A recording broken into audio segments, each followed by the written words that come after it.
Before we get started, I just want to know if you've picked up my PO cheat sheet yet. What's it about? Well, if you're looking to finally tackle those back burner projects like the overstuffed closets, unorganized kitchens, or neglected garages and storage spaces, now thinking of hiring a professional organizer has got you overwhelmed. What questions do you ask aside from how much and when can you start? What are other things to consider before your first consultation? Using my cheat sheet will help guide you through with getting your thoughts organized and asking those commonly missed questions. There are tons of pro organizers out there, and my cheat sheet will help you narrow down the right one for your project based on your specific needs, family situation, capabilities, and availability. So head to dianejimenez.com/PO cheat sheet, all in one word. That's dianejimenez.com/PO cheat sheet today. Hey, welcome back. Thank you so much for being here and listening to the Parenting Guide Organizing Habits Made Easy podcast. And today's episode is a good one, especially if you have kids that have trouble winding down before bedtime. So what prompted me to talk about this episode today? Well, first off, it started with a conversation that I had with my husband's cousin the other week. And both our boys are in high school. They're very similar and have a lot of things in common. Not to mention, they're thinkers, meaning they have a lot of ideas and a lot of things going on up in their brains that oftentimes prevents them from falling asleep right away. So my husband's cousin had mentioned that since her son doesn't look to be tired or is completely wired before bed, she decided to maybe push his sleeping to a later time.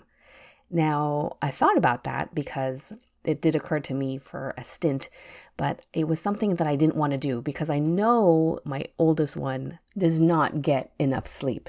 So I thought maybe we need to address the reason why they have trouble falling asleep. So this is how this whole episode came about, where we'll talk about where this winding down and nighttime routine started for us and what it looked like at the beginning when they were still babies and toddlers. Then I'll talk about the problems or the struggles that we faced as our kid grew a little bit older, and he still faces it now. I kind of gave you a hint of that at the beginning. And finally, I'll show you the way we tackle things right now and the tips and strategies we do to help our kids to wind down at the end of the day. So I hope you enjoyed this episode. Are you ready? Let's do this. Parenthood is challenging enough as it is, and getting organized sounds easier said than done. Now, combine these two together, and it's truly a balancing act that many of us struggle with day in, day out. If you're here, it's because you want to know how to get your life and home more organized and structured where the kids are involved too, so that parent life is a little easier and you can focus on what truly matters. Hey there, I'm Diane Jimenez, owner and founder of One Tidy Place. I created this podcast because I know parents have their hands full. I know this because I have 3 kids of my own. Each week, we'll talk about all things organizing, teaching kids life skills, and contributing to the home, being on the same page with your partner, and raising your kids together while you tidy up, go out for a walk, or just need some real talk. I'm here for you. Thank you for tuning in. Are you ready? Let's do this.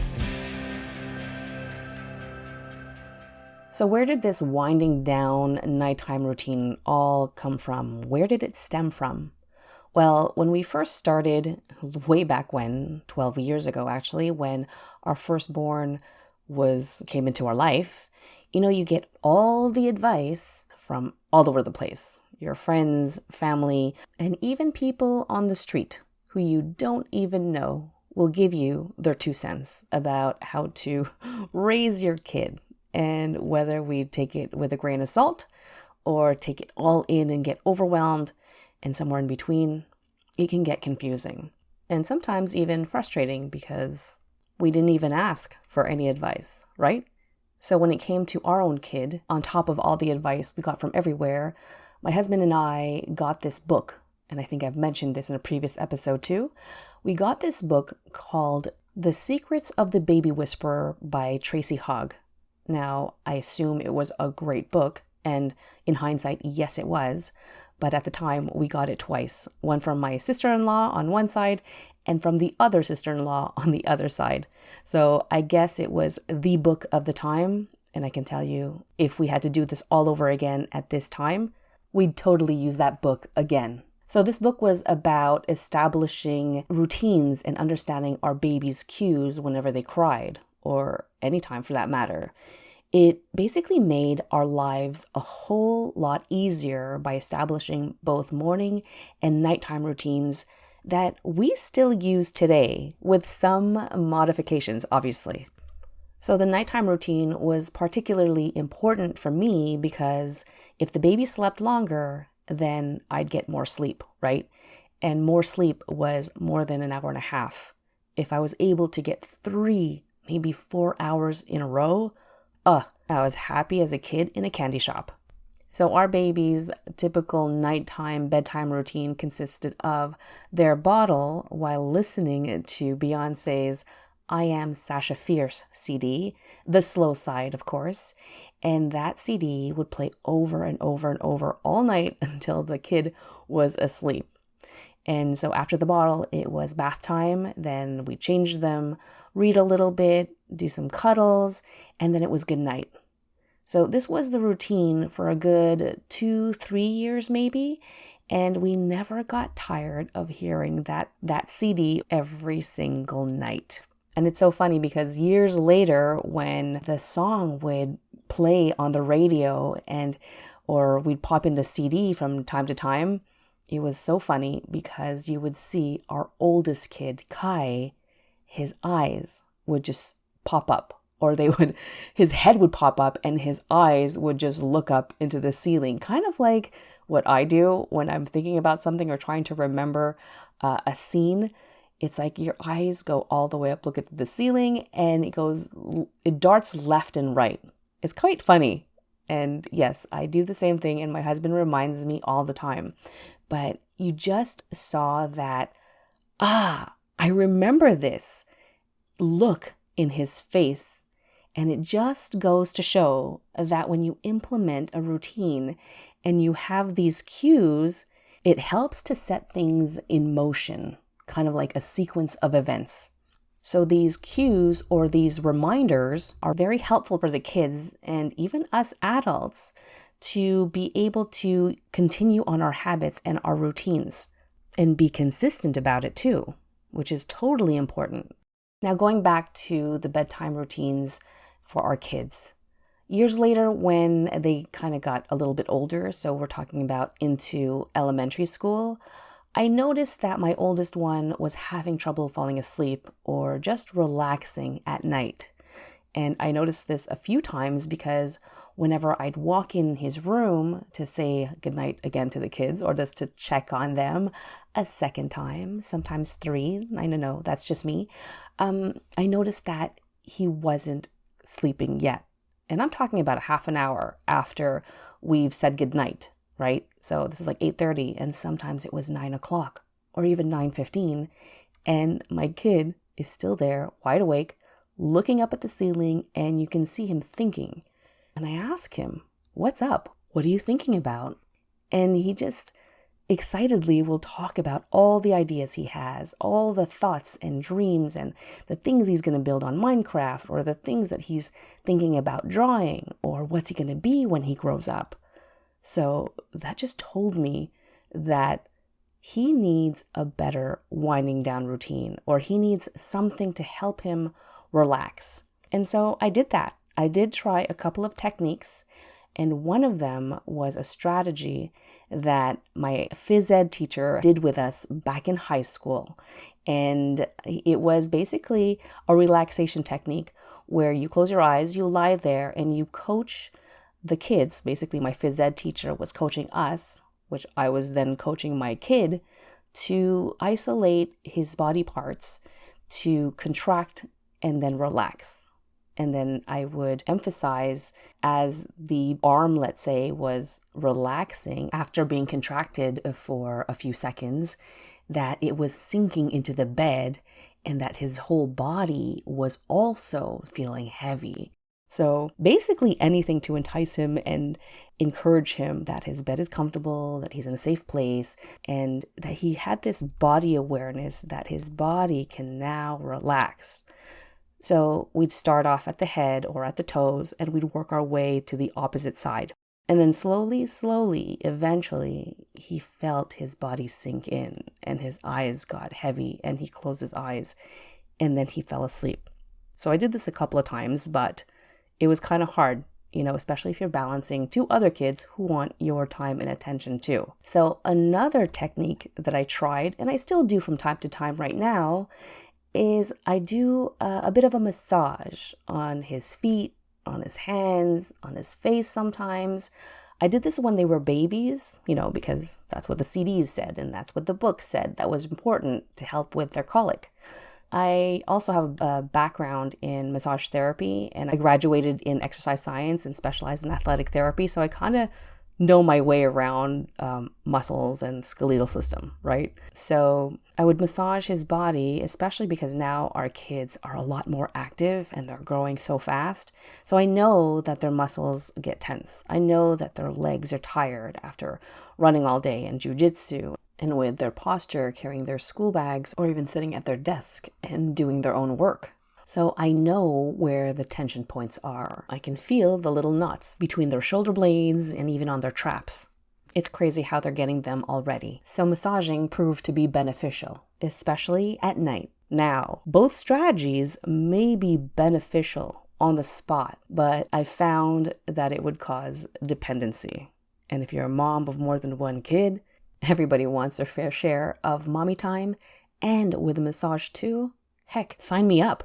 So this leads us to now, your time and your alone time or your couple time with your partner gets shorter and shorter to almost non-existent. And that's not cool. And that's not fair. It's not fair to you. It's not fair to the other kids. It's not fair to your partner. So something had to give and something had to stop. Also, I realized that I wasn't really addressing the root of the problem. Yes, I was getting his body to relax and eventually fall asleep, but it wasn't addressing the mind, which brings me to my last point of establishing a winding down routine, and that is talking to you about how things are now at my house. But before that, I'm going to tell you about this book that I found because it pertains to our winding down story. So basically, it was a book that I got my hands on, I think, when our last kid was going into elementary school. He left daycare and was about to start kindergarten. So the school board gives new parents or parents of kindergartners kind of like a goodie bag with a few books, some stickers sometimes, and information basically about the school board and the school that we're putting our kids in. It's a really nice welcome bag that the school board puts together. Now, being my third time around the block for this, I knew what to expect, and I was very excited about the books that we got. And I think this was one of them, I'm not too sure. So this book was about kids starting kindergarten and how to deal with their anxiety and apprehension about going into big kids school. And the strategy that they used is for the kid to draw their emotions and feelings. And I thought this was great because whenever my kids get angry or they're feeling sad and they weren't able to express these feelings into words, especially when they were younger and they couldn't form sentences, I often encouraged the kids to do this whenever they needed it, and especially to do this as a part of their winding down routine before bed. So naturally, I started with Kai because he was always the one who was struggling to fall asleep. So I got him a journal, and away he went, drawing and writing and doodling, whatever it was, in hopes that it would help him empty his brain before bed. Now, eventually, the other two picked up on this and would draw also until they learned how to write sentences. So fast forward to today, they do a mix of writing and drawing. So by doing this, I'm hoping that by implementing this habit of emptying their thoughts into paper, whether through writing or drawing, they'll keep at it well into adulthood. Because if you just started journaling in adulthood or find it beneficial because you've been doing this for so long, imagine how helpful it would be for our kids and their future selves, right?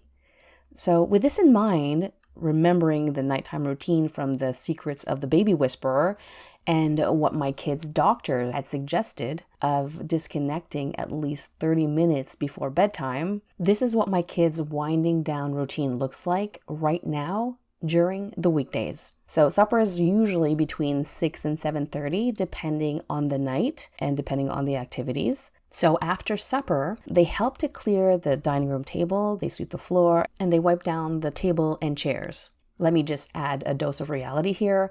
It's not always done with a happy face. There are some grunts and sighing and rolling eyes when they do this, but hey, it needs to get done. So moving on towards their downtime routine. While someone is bathing, the other two can either do their 10 minutes of piano if it's not yet done during the day, or do their bathroom stuff, like grooming their nails or drying their hair and brushing their teeth and so on. And then once they're in the room, they obviously get dressed and they can prepare their clothes for the next day if they wish to. And then once they're in bed, they can journal or draw, or they can read. A study from the University of Sussex in 2009 found that reading reduced stress levels by 68%. According to Mental Health First Aid, just 6 minutes of undisturbed reading is enough to distract your mind from your worries. 6 minutes, that's all it takes. It actually makes me think about my own bedtime routine and what I do and the benefits of just 6 minutes of reading. Anyway, back to my kids and winding down. You might be thinking that this nighttime routine that I just gave you does not work for you. And that would make sense, especially if your kids are a lot younger. My kids are 9, 10, and 12. So they pretty much do a lot of their things on their own. So if this doesn't work for you, I hear you. I had young kids at one point too.